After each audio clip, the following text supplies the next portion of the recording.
Hi, എല്ലാവർക്കും എൻ്റെ വീഡിയോയിലേക്ക് സ്വാഗതം.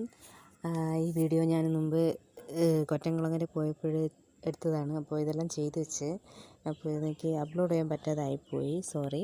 അപ്പോൾ ഇപ്പോൾ ഞാനത് അപ്ലോഡ് ചെയ്യുന്നത് നിങ്ങൾക്ക് എല്ലാവർക്കും കാണാൻ വേണ്ടിയിട്ടാണ്. അപ്പോൾ നമുക്കിപ്പോൾ കൊറ്റംകുളങ്ങര ദേവീക്ഷേത്രത്തിൽ പോകുന്ന സമയത്ത് നമുക്ക് സ്വന്തമായിട്ട് മേക്കപ്പ് ഒക്കെ പോവാം. അതെല്ലാം നമുക്ക് വേണമെങ്കിൽ അവിടെ ചെന്നിട്ട് നമുക്ക് മേക്കപ്പ് ഇടാം. അവിടെ മേക്കപ്പ് ഇടാൻ വേണ്ടിയിട്ട് അവിടെ ഒരുപാട് സ്ഥലമുണ്ട്. അപ്പോൾ നമ്മളവിടെ പോയി മേക്കപ്പ് ഇടാം. പിന്നെ നമ്മൾ പൈസ കൊടുക്കണം. അതുമല്ല, ഇപ്പോൾ പൈസ കൂടുതലാണെന്ന് പറയുന്നു. അതുകൊണ്ട് പിന്നെ നമ്മൾ വിചാരിച്ച് നമ്മൾ തന്നെ സ്വന്തമായിട്ട് എല്ലാം ചെയ്യാമെന്ന് വിചാരിച്ചു. അങ്ങനെ സാധാരണ അവിടെ വരുന്ന ഈ പുരുഷാംഗനമാർ ഓർണമെൻറ്റ്സും ഡ്രസ്സും എല്ലാ സാധനങ്ങളും അവിടെ നിന്ന് വാടകയ്ക്ക് എടുത്തിട്ടിടും. പക്ഷേ നമ്മൾ വിചാരിച്ച് അങ്ങനെയൊന്നും വേണ്ട, ഓക്കെ നമുക്ക് തന്നെ വാങ്ങിക്കുന്നത്. അങ്ങനെ നമ്മൾ ആദ്യം ഒരു പ്രാവശ്യം വന്ന സമയത്താണ് നമ്മൾ ഈ വള ഇതെല്ലാം വാങ്ങിച്ചത്. പിന്നെ അതിന് മാല ഇതെല്ലാം വാങ്ങിച്ചു. ഇതൊക്കെ ഞാൻ ഇവിടെ ഫ്ലിപ്കാർട്ട് അങ്ങനെയൊക്കെ വാങ്ങിച്ചതാണ്. പിന്നെ ഈ നെറ്റിച്ചുട്ടി ഇതൊക്കെ അത് ഞാൻ ഫ്ലിപ്കാർട്ടിൽ നിന്നൊക്കെ ഓർഡർ ചെയ്തെടുത്തതാണ്. അപ്പോൾ നമുക്കൊരു പ്രാവശ്യം കൂടെ നമുക്ക് പോകണമെന്നുണ്ട്. ഇനി അടുത്ത വർഷം നമുക്ക് അവിടെ ഇങ്ങനെയൊരു എന്താ പറയുന്നത്, താലപ്പൊലി എടുക്കണമെന്ന് നമ്മുടെ മനസ്സിൽ ആഗ്രഹം ഉണ്ടെങ്കിൽ പിന്നെ നമ്മളപ്പോഴും ഓരോന്ന് വാങ്ങിക്കാനായിട്ട് പോകണ്ടല്ലോ. എല്ലാം വാങ്ങിച്ച് വെച്ചിരുന്നത് നമുക്ക് നല്ലതല്ലേ, നമ്മളെ ആവശ്യത്തിനനുസരിച്ച് നമുക്ക് ഉപയോഗിക്കാമല്ലോ. അങ്ങനെയൊക്കെ വാങ്ങിച്ചു, അതൊക്കെ വാങ്ങിച്ച് വെച്ചിട്ടുണ്ട്.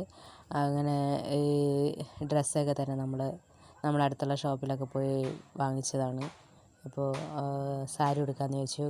ആദ്യത്തെ പ്രാവശ്യം എടുത്തത് താലപ്പൊലി എടുത്ത സമയത്ത് ചുരിദാർ ഇട്ടുണ്ടായിരുന്നത്. അപ്പോൾ വിചാരിച്ചിരുന്നു സാരി ഉടുക്കണമെന്ന് ആഗ്രഹം ഉണ്ടായിരുന്നു. അങ്ങനെ സാരി ഉടുക്കണമെന്ന് പറയുന്നുണ്ടായിരുന്നു. അപ്പോൾ വിചാരിച്ചു എന്തായാലും എന്നാൽ സാരി ഉടുക്കണമെന്ന് പറയുന്നില്ലേ, അപ്പോൾ സാരി ഉടുപ്പിച്ചേക്കാം എന്ന് വിചാരിച്ച് അങ്ങനെ സാരിയൊക്കെ ഉടുപ്പിച്ച് കൊടുത്തു. മേക്കപ്പൊക്കെ ഇട്ട് നല്ലപോലെ മേക്കപ്പൊക്കെ ഇട്ട് സെറ്റ് ചെയ്ത് വെച്ച് അപ്പോഴാ ചൂട്, വല്ലാത്ത ചൂടല്ലേ. ചൂട് കാരണം സഹിക്കാൻ പറ്റുന്നില്ല, വിയർത്തൊലിക്കുകയാണ്. അങ്ങനെ ഇരുന്ന് ഇങ്ങനെ എന്താ പറയുന്നത്, മേക്കപ്പൊക്കെ ഇട്ട് കൊടുത്ത് പുട്ടിയൊക്കെ വരെ ഇങ്ങനെ മുഖത്തിട്ട് കൊടുത്ത് അപ്പോഴെല്ലാം ഇത് തന്നെയാണ്. പിന്നെ ഈ ചേട്ടൻ അവിടെ നമ്മൾ പരിചയപ്പെട്ടതാണ്. അവിടുത്തെ കമ്മിറ്റിക്കാരാണ് കേട്ടോ. അപ്പോൾ അതിൻ്റെ നമ്മൾ ഈ വേഷം കെട്ടാനാണ് പോകുന്നതിൻ്റെ തലേന്ന് ദിവസം അവിടെ എൻ്റെ ഹസ്ബൻഡിനൊക്കെ ഗാനമേള ഉണ്ടായിരുന്നു. അപ്പോൾ അവരോട് പാട്ടൊക്കെ പാടാൻ പോയതാണ്. അപ്പോൾ അവിടെ ഇരുന്നിട്ട് പറഞ്ഞു, ഇന്നലെ ഇവിടെ വന്ന് ഗാനമേളയ്ക്ക് ഒന്ന് പാട്ട് പാടിയ ആളാണെന്ന് പറഞ്ഞപ്പോൾ ആ ചേട്ടന് മനസ്സിലായില്ല ആദ്യം. അങ്ങനെ അവ പറഞ്ഞ പെൺവേഷം കെട്ടിയിരിക്കുന്നത് എനിക്ക് മനസ്സിലായില്ല. അങ്ങനെ കുറച്ച് നേരം നമ്മൾ പരിചയപ്പെട്ട് കുറേ കാര്യങ്ങളൊക്കെ സംസാരിച്ചു.